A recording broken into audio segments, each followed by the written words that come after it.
السلام عليكم ورحمة الله عبد الحق.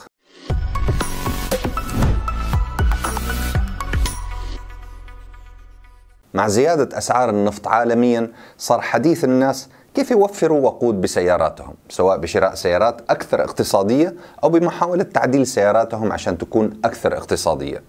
وبما أن السيارات الكهربائية لسه ما انتشرت عندنا بشكل كبير فراح نفضل ندفع فلوس على البنزين. فتوفير الوقود مو انك تمشي ورا شاحنة عشان تشفط منها هواء وتوفر لك كم ريال، او انك انت تخفف وزن السيارة لدرجة غير معقولة، او تحلق اصلع عشان الانسيابية.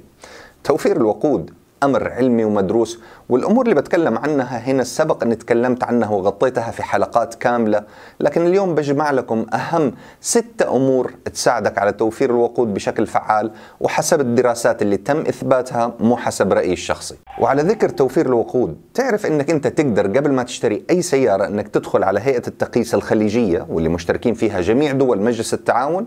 هذه الهيئة شغلتها تقر أفضل المواصفات لدول مجلس التعاون وتوحدها، بمعنى لو اشتريت سيارة في الإمارات تقدر تجيبها السعودية بدون أي تعديلات وأي مشاكل لأن المواصفات واحدة، والعكس صحيح. فبموقعهم تقدر تدخل على منصة مطابق قبل شراء السيارة وتشوف قدرة السيارة على توفير الوقود حتى لموديلات 2023 واللي لسه ما نزلت السوق.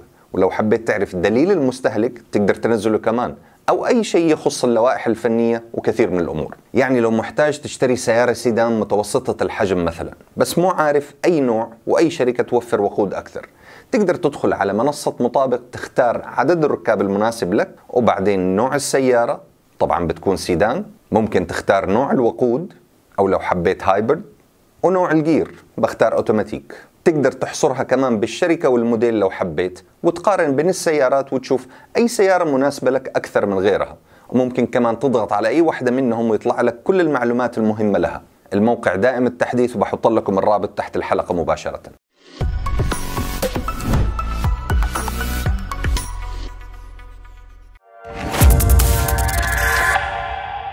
خذها قاعدة، أهم شيء يوفر الوقود هو طريقة القيادة وتحسين العادات. يعني لو أنت من الناس اللي يدوس على دعاسة البنزين كأنها سويتش كهرباء، يا ضاغط للآخر يا رافع رجلك تمام، فهذا من أكثر الأمور اللي تصرف وقود. فلو تقوم من إشارة مثلا لإشارة تانية، وأول ما تصير خضرة تضغط على البنزين بسرعة، وبعدين أول ما توصل الإشارة الثانية ترفع رجلك عن البنزين وتضغط الفرامل، فده راح يصرف وقود بشكل كبير وعلى الفاضي. الأفضل هنا أنك أنت تقوم بهدوء وتتسارع بشكل طبيعي، وبعدين ترفع رجلك عن البنزين وتهدي وتخلي المحرك هو اللي يشد السيارة ويوقفها بما يسمى الانجن بريكنج. انجن بريكنج أو ديسلريشن هو استخدام المحرك في تخفيف سرعة السيارة. فلو كنت بنزول أو كنت بتهدي من سرعة عالية، الأفضل أنك أنت تترك السيارة في الدي وما تحطها في الان. وضعها في الدي يخلي البخاخات تقفل تماما خلال التهدئة، بينما لو حطيتها في الان راح تشتغل وتصرف وقود عشان تبقي على المحرك شغال.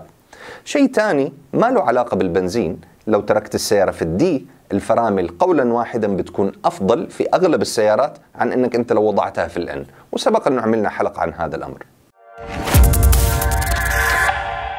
الدراسات اللي اتعملت من عدة جهات وجدت أنه لو أنك بتمشي بسرعة 100 كيلومتر بالساعة وزودت السرعة إلى 130، ده راح يخليك تصرف وقود بمعدل 26% أكثر على إجمالي رحلتك كلها.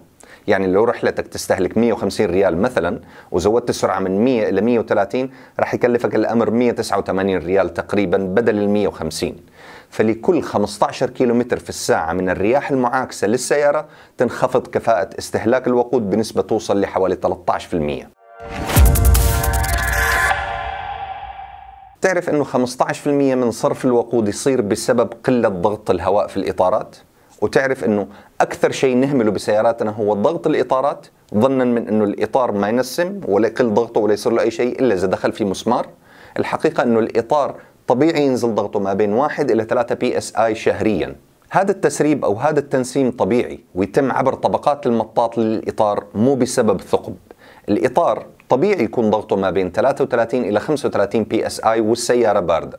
لما ينزل الضغط من 30 إلى أقل يزيد سطح التلامس بالأرض ويزيد الاحتكاك. هذا التلامس وهذا الاحتكاك يخلي المحرك يبذل مجهود أكبر عشان يمشي ويحرك السيارة، وبالتالي يصرف وقود أكثر ويخليك تصرف تقريبا 15 ريال إضافية فوق كل 100 ريال تعبي فيها بنزين.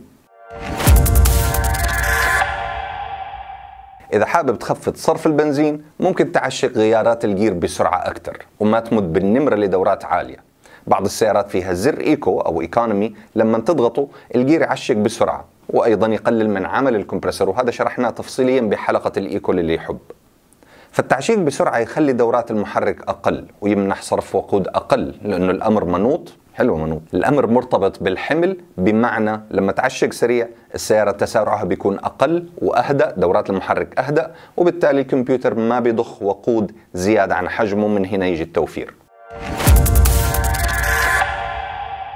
حط البنزين الصح لسيارتك. وضع أوكتان أعلى بسيارتك أمر غير ضروري مضيعة فلوس. لو سيارتك تاخذ 91 مثلا وحطيت فيها 95، السيارة ما راح تمشي أطول ولا أقوى ولا أفضل.